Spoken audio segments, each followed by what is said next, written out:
What's up everybody, it's Robin Gaming here. So in this new episode of the God of War Countdown series, I wanted to talk with you a bit about the story and what to expect from this new game. I think it's super interesting that they're kind of dividing the story of this game up in two separate parts. On one hand you have, the new Norse mythology, all the new characters and different gods and all that stuff that they'll come across for sure. On the other hand, you of course have the relationship between Kratos and Atreus that the game is really going to focus on quite a bit. And I guess that's what I mainly wanted to focus on, as I wanted to talk about some of the plot points that I personally expect will happen in that journey between those characters, while at the same time of course also discussing the ending and what I expect. And that's purely going to be based on speculation, because I don't know anything and neither do you, so make sure you let me know in the comments how you personally feel this game will end and stuff like that. But let's actually get into it, because there have been a couple of things that Sony Santa Monica has already been teasing to us that will most likely happen in this game. For example, one of the things is, and we saw it in the previous story trailer, is that Kratos has apparently been hiding a lot of his past to Atreus, right? He has not told him about the fact that he's a god, everything that happened in the Greek region or whatever, right? And so that's gonna at some point come to a climax, because it's clear that Atreus will find out at some point. I expect they'll most likely come across some new character that will reveal that, and kind of, expose Kratos' past to his kid, and then Kratos will be forced to explain everything. And I wonder what kind of reaction that's gonna cause, because, I don't know if Atreus will feel like he's been lied to for all that time or something. I don't personally expect it, and the reason why is that, Kratos is most likely just gonna say, well, Atreus, you're a kid, you're not supposed to know about certain things yet until you get older, so that's most likely the way that they'll tackle it. I don't see Atreus really walking away or something, or getting extremely angry over it, to the point where it will actually change the plot of the game. But I do think it's gonna be an emotional moment, and it's gonna be awesome, finally seeing Kratos explain what happened. Also, because, of course, there is this one burning question that a lot of God of War fans still have in mind right now, is how did Kratos actually survive in God of War 3? We saw in that game, of course, that they showed that his body disappeared, and so in that way they always left it open. But at the same time, we'll need to hear the reason why he actually survived, and how he then, pretty much what happened in those 10 plus years in between God of War 3 and this new one, and everything that happened there.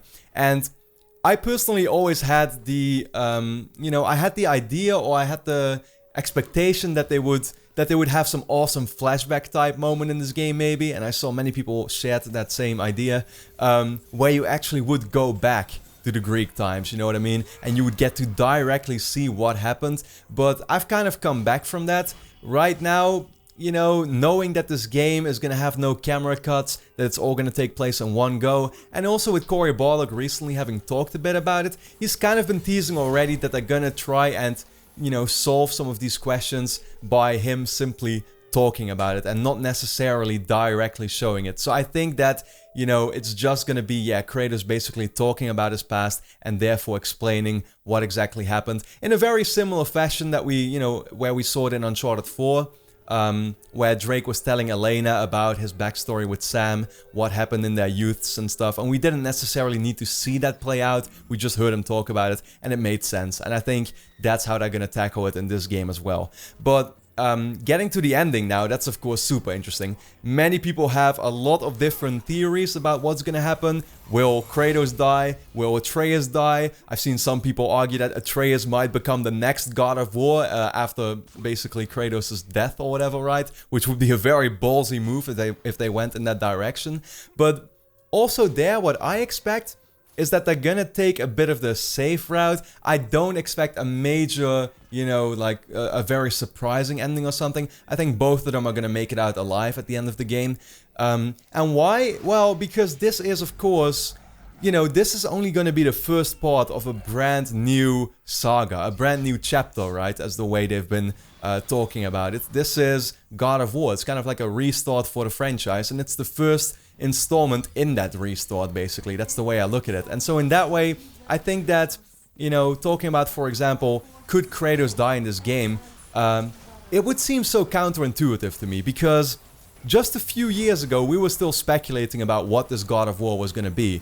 And a lot of people were pretty alright knowing that it was most likely going to go to a new, you know, mythology, a new setting basically, right? And that they then also were fine with the fact that we'd most likely play as a new character as well. Many people argued that already, that it was going to be, you know, that Kratos' story basically ended in God of War 3.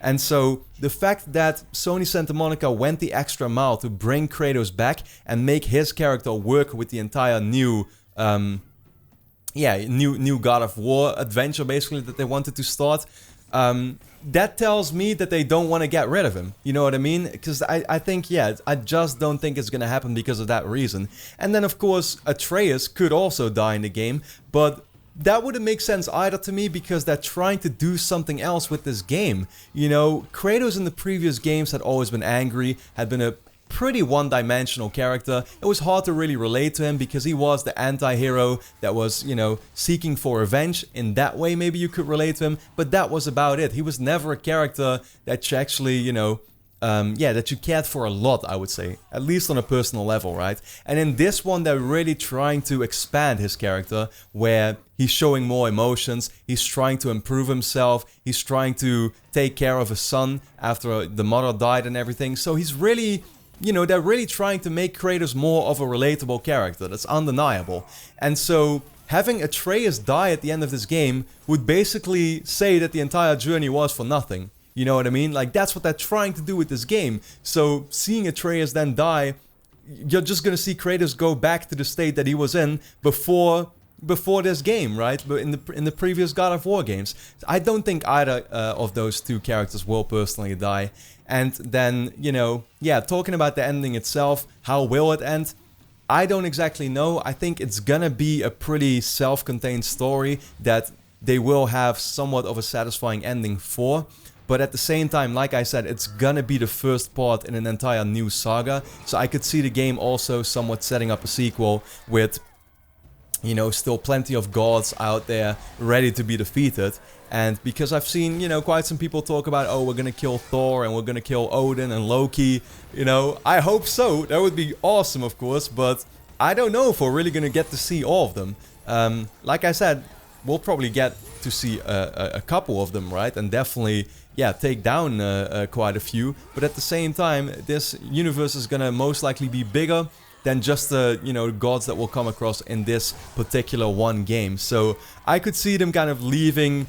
Like I said, they'll have some type of definitive ending for this self-contained story that they're trying to tell, but at the same time they're gonna leave it open for future games in this series. And, you know, one final thing I could quickly talk about that I found pretty funny to read about or hear about, I think, in an interview, is that, you know, when they hired the actor for Atreus, he was only 9 years old at that time, and so Cory Barlog and Sony Santa Monica constantly had their fingers crossed that his voice wouldn't start changing, of course, because that would be a huge problem and a thing to work around then. And that actually started happening a couple weeks or months or whatever after they wrapped up development. So in that way I could also see that a future game for God of War is most likely going to feature an older Atreus, and there's gonna be, again, quite a bit of a time gap of maybe 5 years or something. But that's all purely speculation. For now, this is basically what I wanted to talk about with you all. Let me know if you agree. Let me know if you have personally, you know, some different ideas about how this story is gonna end and what will actually happen in it. And then for now, of course, I want to thank you a lot for watching. You can help support me by going to patreon.com/robingaming. Support me with just $1 per month and get early access to the next episode that will be up right now and go up in a couple days on YouTube. So, like I said, with that being said, everybody, thanks a lot for watching and hope to see you again next time.